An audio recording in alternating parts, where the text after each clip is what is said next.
Boa noite a todos. O nosso tema, evolução e educação, ele está ligado diretamente a duas leis divinas que a filosofia espírita nos apresenta. Uma é a lei do progresso e outra é a própria lei da reencarnação.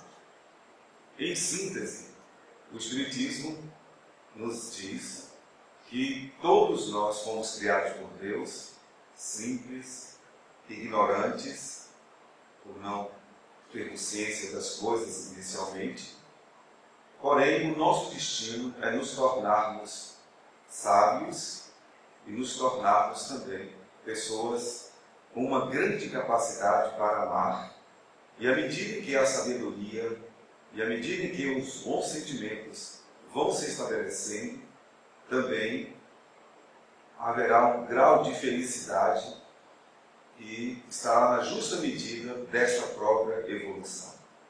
Afirmando também que todos os espíritos criados por Deus, indistintamente, independentemente da sua condição atual, todos iremos chegar à meta da perfeição. A perfeição possível ao ser humano. Jesus categoricamente afirmava isso, lembrando-nos que essa trajetória divina faz parte do próprio plano de Deus para todos nós, ao dizer: sede perfeitos, como perfeito é o vosso Pai Celestial.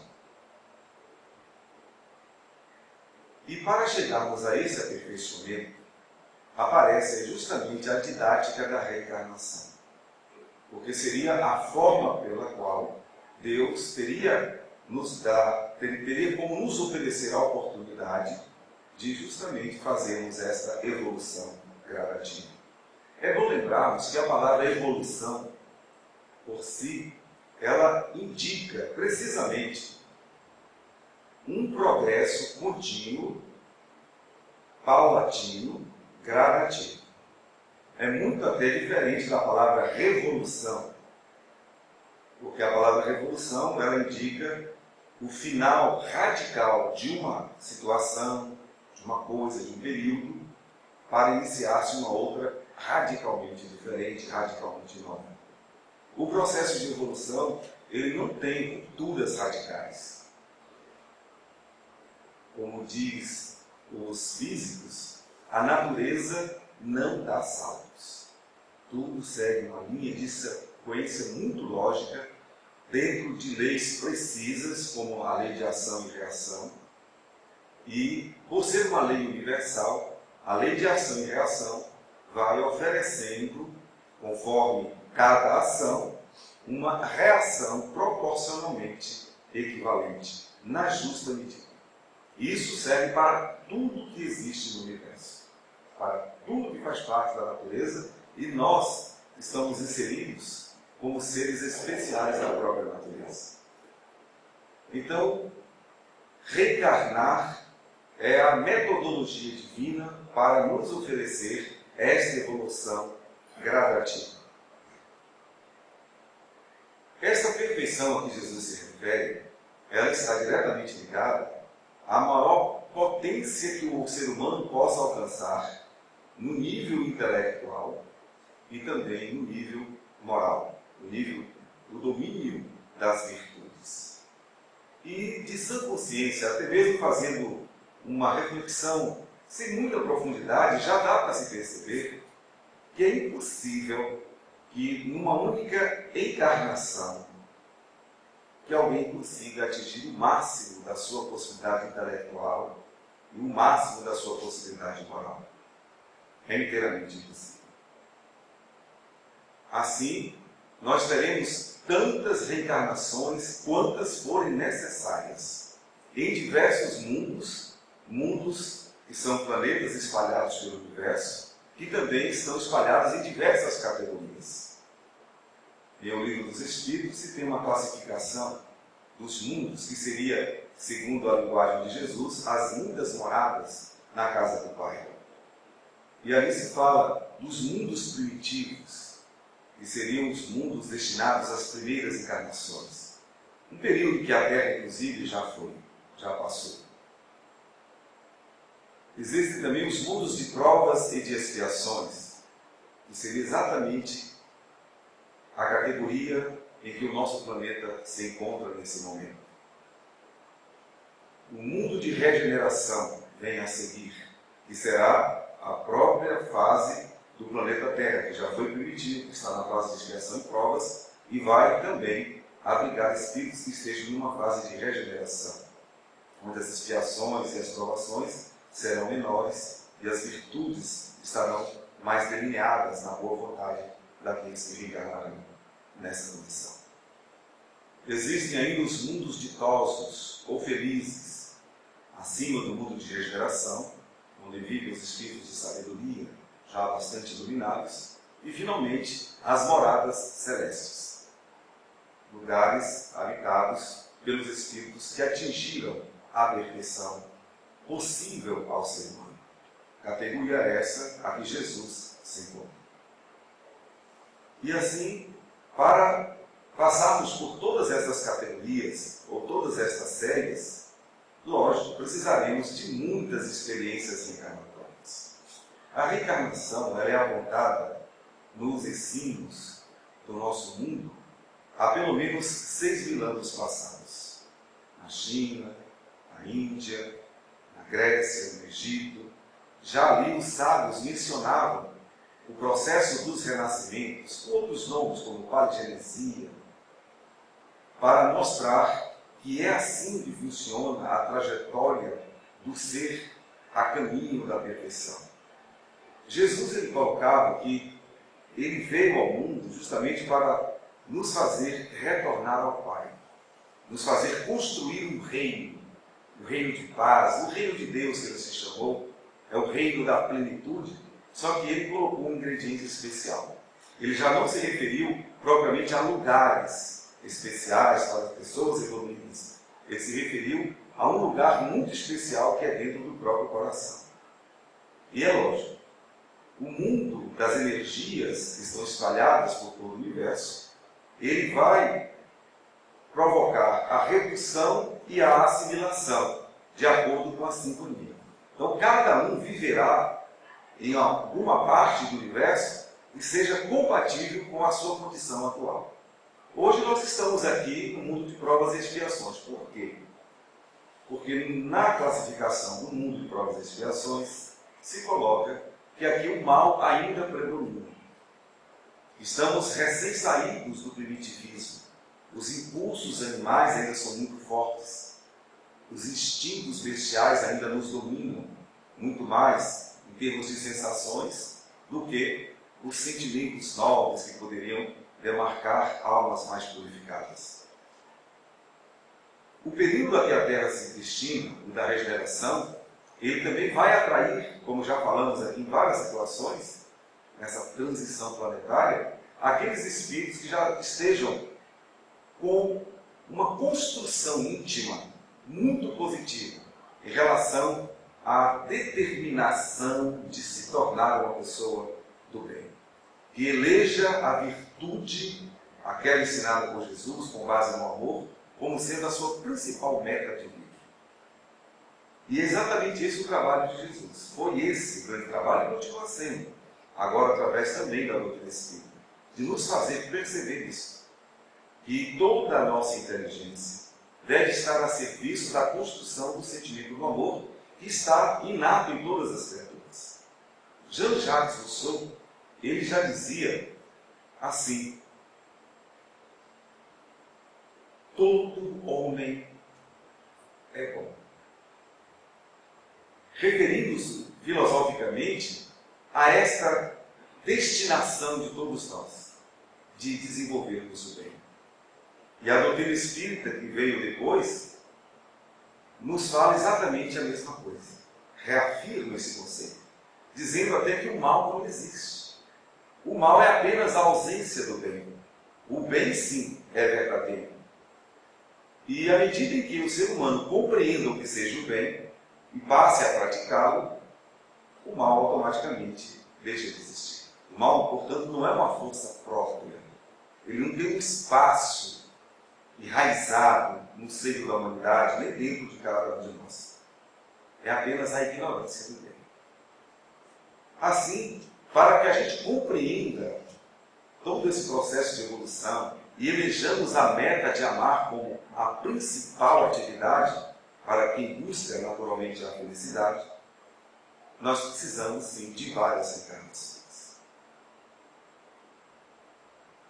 Por essa explicação simples, dá para se perceber que não tem como alguém atingir esse nível de espírito celestial numa única existência física. Como se classificou o mundo que nós nos encontramos, é o mundo das provas e das expiações. Nós estamos recém-saídos do mundo primitivo. Então nós estamos muito mais próximos do nosso início da caminhada do que da nossa meta, que é essa perfeição a que Jesus se refere. Mas que todos vamos chegar lá, isso vamos. É mais uma afirmativa que faz Jesus quando diz: nenhuma de minhas ovelhas irá se perder. Leve o tempo que precisar. Utilizemos quantas reencarnações forem necessárias, mas Deus não desistirá nunca dessa meta, porque Deus ele é imutável. É um dos grandes atributos de Deus, a imutabilidade. Então as leis que Ele criou são para sempre, são eternas. Elas jamais são modificadas. As nossas leis não, elas precisam de modificações constantes, adaptando-se justamente aos progressos temporários que nós estamos realizando.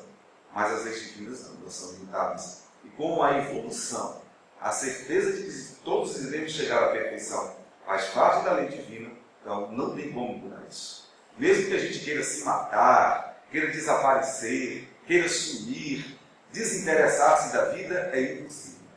Uma vez que estamos como seres pensantes, o fruto da eternidade vai nos acompanhar constantemente. Não podemos desistir de viver. E a vida vai promover todas as circunstâncias para que a gente, mais cedo ou mais tarde, perceba isso. E Jesus, ele convida para que a gente siga a sua orientação tomando o seu fardo, dizendo: tomai o meu fardo é um fardo leve. E tomai também o meu jugo. O meu jugo é um jugo suave. Jugo significa lei. E a lei que ele apresentou a todos nós foi justamente a lei do amor. Então ele diz: siga esse jugo, siga esta lei, a lei do amor, porque ela é uma lei suave. E tomai o meu fardo, para que esta lei se torne algo concreto. O fardo é o fardo da caridade. É a abnegação, é a renúncia, é o perdão, é a paciência, a tolerância, a compreensão, o desprendimento, o desapego. Todas estas coisas que fazem parte daquilo que para nós é como se fosse um fardo. E Jesus fez uma metáfora porque, compreendendo, claro, a nossa condição evolutiva, de pouca coragem moral para uma transformação maior, mais evidente, ele chama a caridade de fardo. Porque para nós hoje é como se fosse um fardo. Ah, não, ter que desprender, pegar parte do que eu tenho e dar para os outros, assim, de graça. Fazer o bem a quem me faz o mal. Fazer coisas boas e depois ser pago com a ingratidão. Não dá, é difícil. Então, para nós fazer a caridade parece um fardo. Mas Jesus diz: olha, mas esse fardo é leve, não é pesado, fica. E é um incentivo para que a gente continue a buscar este aperfeiçoamento. Eu fui buscar na literatura espírita complementar uma história que pudesse nos ajudar a perceber o quanto que precisamos reencarnar para atingirmos esse aperfeiçoamento ideal que vai nos dar a plenitude de felicidade, aquela felicidade imperturbável, a que Jesus também tanto se referiu. E lá no livro Contos e Apólogos, nós vamos encontrar o Espírito Humberto de Campos ditando ao médium Chico Xavier a seguinte história. Um homem que já vivia experimentando várias encarnações e com grande dignidade.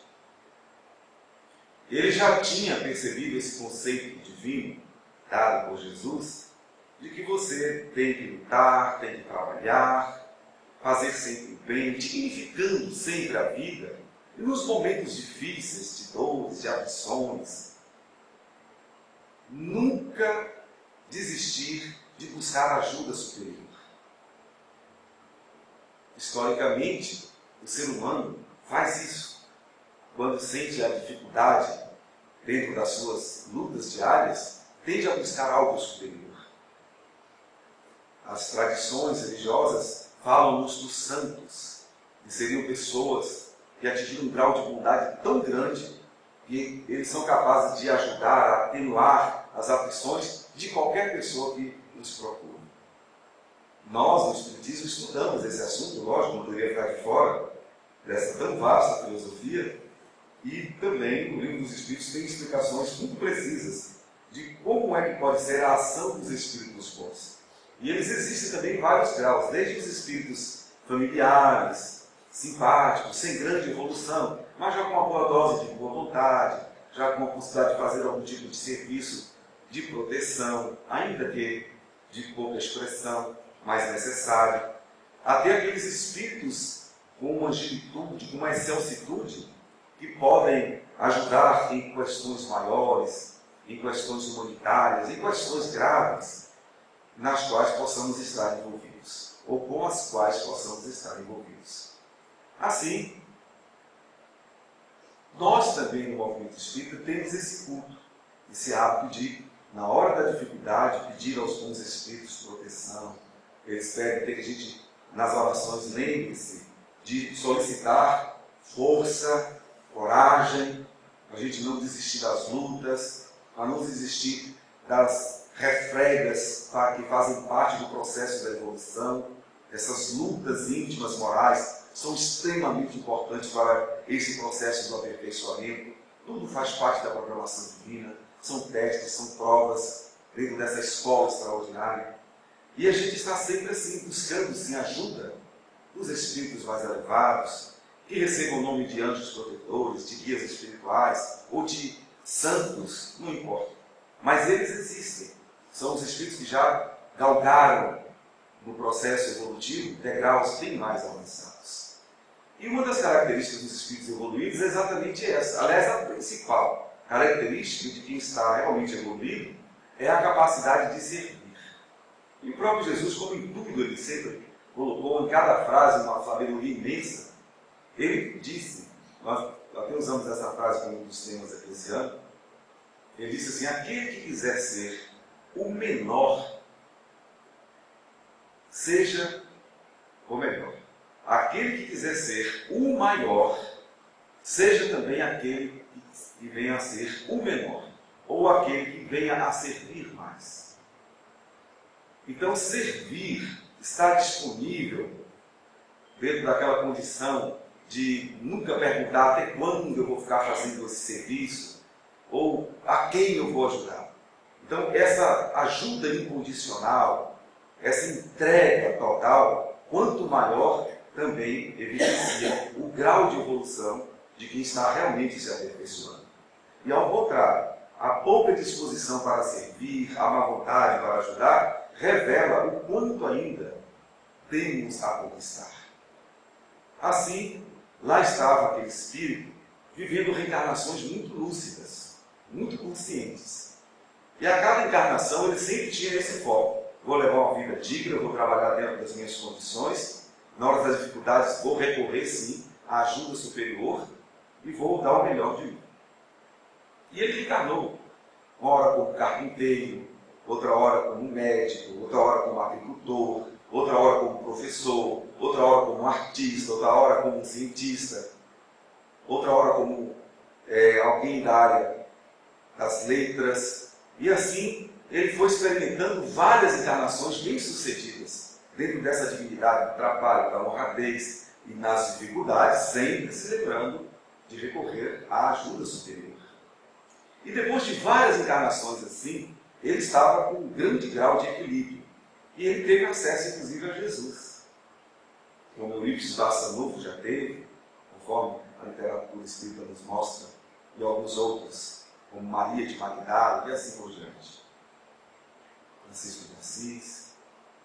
Bem, Então, estando com Jesus, ele fez um pedido ao Mestre. Ele agora, ele queria estar no lugar de um Espírito santificado. Ele que havia recorrido tanto aos Espíritos superiores, ele agora queria ser um deles. Queria uma tarefa para ser procurado como um Espírito que poderia oferecer serviços a todos que o procurassem. Jesus tentou ponderar se seria aquele momento, se ele realmente estaria preparado para esta função, de se tornar um santo, verdadeiramente. E ele insistiu que sim, que queria essa oportunidade. E Jesus o concedeu. E ele reencarnou dotado de forças psíquicas extraordinárias. Aos 20 anos de idade, aflorou a mediunidade de uma forma brilhante, que chamou a atenção de poucos, de muitos e de toda uma nação. Ele via, ele curava, ele tinha intervenções filosóficas extraordinárias. Então se tornou uma pessoa parapsicologicamente além do normal. E, com isso, as pessoas começaram a procurar. Vinham pessoas de todos os lados do planeta, querendo uma orientação, querendo um consolo, querendo uma cura, querendo algo de especial que ele tinha para oferecer. Pessoas boas, pessoas más, crianças, adultos, idosos. As multidões corriam a ele. Só que estava acontecendo um problema. Ele percebeu que não tinha mais privacidade para nada. Começou a se angustiar porque ele ficava 24 horas à disposição. Não tinha tempo nem para comer. Aliás, é bom lembrarmos que Chico Xavier viveu essa experiência agora nessa encarnação. Com aquela mediunidade extraordinária, como diz a NASA, ele foi classificado por estudiosos daquela instituição americana como a maior antena paranormal do século XX. E havia momentos no auge da fama de Chico Xavier como médium da caridade, porque ele estava ligado ao Espiritismo, a Jesus. Então, quem está na doutrina espírita, está ligado a Jesus, tem que carregar esse fardo, entre aspas, da caridade. E havia momentos que Chico Xavier ficava tão exausto e as multidões que acorriam a ele tomavam ele de tal maneira um tempo que ele estava começando a ter dificuldades com a saúde, porque ele não conseguia nem se alimentar direito. E um dia ele tentou sair de uma multidão que o procurava, e alguém o levou uma marmita, ele foi para o fundo de uma casa, no quintal, esconder-se para tentar comer alguma coisa. Aí algumas pessoas que viram ainda chamaram a atenção: está vendo, olha esse malandro folgado, ele está atendendo as pessoas, está aqui escondido, com medo escondido. Ainda teve que receber esse tipo de crítica. E lá estava aquele homem, fazendo o seu papel de santo, mas estava entrando num desespero tão grande. E ele começou a chamar, não mais pelos santos, porque ele era um santo, não estava aguentando mais ser santo. Aí pediu a Jesus desesperadamente que tirasse ele daquela condição. Ele não aguentava mais ser procurado de uma maneira assim, tão exagerada. E Jesus apiedou-se dele e o recolheu de volta ao mundo espiritual. E aí o homem entendeu a lição. E ser santo não é uma tarefa fácil. Ter capa de santo até que é fácil, né? A hipocrisia, as indumentárias, quantos sacerdotes ou quantas pessoas religiosas, inclusive no próprio movimento espírita, podemos fascinadamente fazermos pose de santos, né? Abaixarmos o tom de voz, chamar todo mundo de meu irmão. E temos aquela aparência que Jesus chamava de aparência hipócrita, né? Branco por fora, com aquelas vestes bem engomadas, bem limpas, porém tendo palavras do Evangelho original, a podridão dentro do coração. Então, essa conquista da santificação, ela não pode ser uma conquista exterior. A gente não pode dar o que a gente não tem. Mas, de qualquer maneira, fica aí o desafio natural. Nós temos que ser santos. Essa é a meta. Todo mundo vai ter que ser santo. A evolução passa por esse caminho. Nós vamos reencarnar lapidando de tal maneira os nossos sentimentos, as nossas inteligências, que um dia nós teremos que ser santos. Mas nós só vamos saber quando se achamos santos, é assim, quando você tiver 24 horas à disposição. Ser santo é sacrificar-se. E o próprio Espírito Emmanuel, ele tem uma frase que nós usamos, inclusive, na última apostila do nosso estudo sistematizado do doutrina espírita, em que ele diz assim, para quem está iniciando-se no Espiritismo, que iniciar é fácil, continuar é difícil e chegar ao fim é sacrificar-se. Então, à medida que o tempo vai passando, que nós vamos exercitando a caridade, nós seremos cada vez mais solicitados. Quanto mais você pegar a fama de espírita, de caridoso, mais pessoas vão te procurar. E vai chegar ao ponto que você não vai ter mais tempo para si. É o sacrifício. O sacrifício é isso. É o amor no último grau. A gente pode ver, por exemplo, nas mães. As mães verdadeiramente, né? Mães, que elas chegam um momento de abnegação tal que elas esquecem completamente que elas estão vivas. E vivem totalmente para os filhos. Então, é esse o nosso caminho, é essa a nossa meta.